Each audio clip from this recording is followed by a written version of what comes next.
Hey guys, welcome to my YouTube channel on सुसन। मु आज आपण पई ने एसी उटे नुआ वीडियो जदि मो चैनल को सब्सक्राइब करनाती एबे जाके सब्सक्राइब करंतु आ बेल आइकन को क्लिक करंतु मो वीडियो सर्वप्रथम पाई परिबे। चलंतु वीडियो स्टार्ट करिबा। Let's start. तो आपण मन देखि पारथि प्रिंटिंग की केमति कोन होईची। बहुत कम पैसा खर्च रे होईची प्रिंटिंग तयारी मु निजे करची निज हाथ रे। आपण भी करि परिबे आपण को घरे। चलतु ये प्रिंटिंग की केमती कौन तैयारी होईची ता विषय डिस्कशन करिबा। चलतु स्टार्ट करिबा।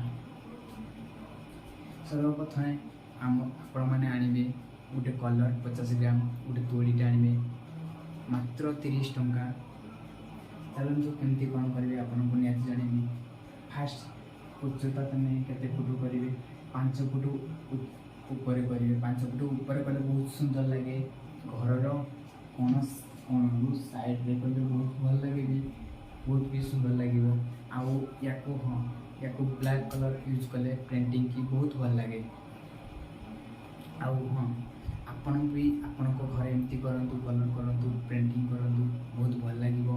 मु भी हम घर भी एमती प्रिंटिंग करछि कलर मारछि मु निजे बहुत कम पैसा खर्च रे। आपण माने भी मारि परिबे आपण को घरे जंदी एमती किछि मते ड्यूटी करंतु माने मु आकु किछि नुआ नुआ वीडियो आनिकी आपण मन को नियत देखैबी।